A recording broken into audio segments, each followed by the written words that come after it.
እስራኤልን ከግብፅ አሰናብቶ በሰደዳቸው ጊዜ እግዚአብሔር ወደ ፍልስጤም መንገድ አልመራቸውም። ቅርብ ስለሆነች እግዚአብሔር ሰልፉን ባየ ጊዜ ተጸጽቶ ወደ ግብፅ እንዳለ ይመለሳል ብሏልና።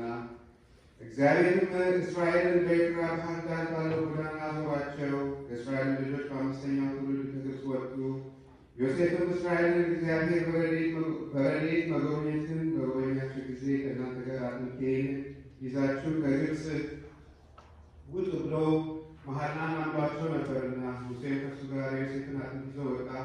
የእስራኤል ልጆች ከሰኮት ተጉዘው በምድረ በዳ ባለች በእቶን አደሩ። እግዚአብሔር ቀን በደመና ሌሊት በእሳት ብርሃን ይኖራቸው ነበር። አምደ ደመናውን በቀኝ አምደ እሳቱን በሌሊት ከሕዝቡ ፊት አራቀው። የአምላኩ በረከት ከእኛ ጋር ይሁንና ጥበበኛው ሥራ የተናገረው ይህ ነው።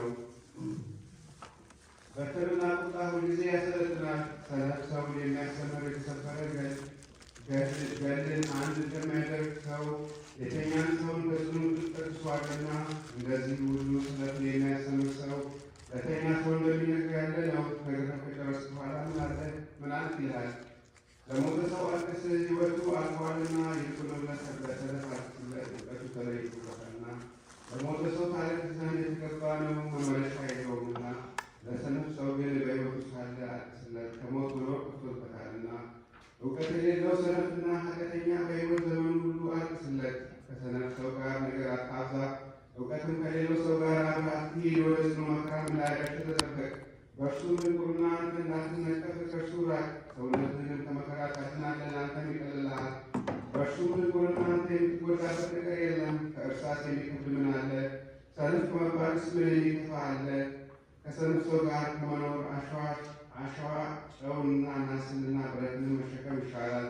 በአጥርና በቅጥር መካከል የተማገረና ያማረ ጊሎ ቅርጹን ተናውጦ ቢወድቅ አብሮ እንዳይወድቅ ማገሩ እንዳይጠፋ፣ እንደዚህ ሁሉ በእውቀት የጸና ሰው ልቦና ያለ የብልህ ሰው ምክር ጽኑ ነው፣ ጽናቱም ለዘላለም አይጠፋም። በእውቀትም የጸና ልብና የብልህ ሰው ምክር ምሳሌያቸው ካብና ይሎ ናቸው። በግድግዳ ላይ ያሉ የአሸዋ መርግ እንዲፈረቅ በነፋስም ፊት ያለ ገለባን ነፋስ ሲመጣ እንዲበተን፣ እንደዚሁ ሁሉ የሰነፍ ሰው አሳብ የሰደበው ሰው ቢኖር ቆሞ እንደማይዋጋ እንደ ፈሪ ሰው ልብ ነው። በረከታቸው ከእኛ ጋር ስላሉ ይሁንና አባቶቻችን ሐዋርያት ከጻፉት ከሥርዓት መጽሐፍ የተገኘ በአራተኛው ቀን በእንጨት መስቀል ሰቅለው ሊገድሉት ለሞት አሳልፈው የሰጡት ዘንድ ምክር ፈጸሙ። ይሁዳም ይህን ምክራቸውን አወቀ፣ ሌባ ነበርና። ከዚያችን ቀን ጀምሮ ሰይጣን በገንዘብ ፍቅር አጠመደው። እርሱ የመዳይ ምጽዋት ቁልፍ ጠባቂ ነበረና፣ ከውስጡም የድሆችን ገንዘብ ይሰርቅ ነበርና። ይህን ሁሉ ሰርቶ ሳለ ጌታችን አላባረረውም፣ የልቡን ክፋት ያውቅ ነበርና። ወደ ፍርድ አደባባይ ስለሚወስዳቸውና መከራ ስለሚያጸኑባቸው ሰማዕታት፣ ስለ በዓላትና ስለ ፋሲካ የሚናገር አንቀጽ። በጌታችን በኢየሱስ ክርስቶስን በቀናች ሃይማኖት ስለጸና ስለ እግዚአብሔር ፍቅር ወደ አላውያን ፍርድ አደባባይ ለመገደል ወይም ለስደት ወይም ለስራት ወይም ለአራዊት ሊሰጡት የሚወስዱት ክርስቲያን ቢኖር ከእነርሱ ፊታችሁን አትመልሱ። ከገንዘባችሁ ወዛችሁን አከፍፋችሁ ካገኛችሁት ሀብት ስንቃቸውና ምግባቸውን ላኩ እንጂ ዳግመኛም ስቃይ እንዳያጸኑባቸው ለሚጠብቋቸው ዘበኞች ምግባቸውን ስጧቸው። ስለ ፈጣሪያችን ስለ እግዚአብሔር ስም ወደ ፍርድ አደባባይ የተወሰደው ክርስቲያናዊ ወንድማችሁን አትጣሉ።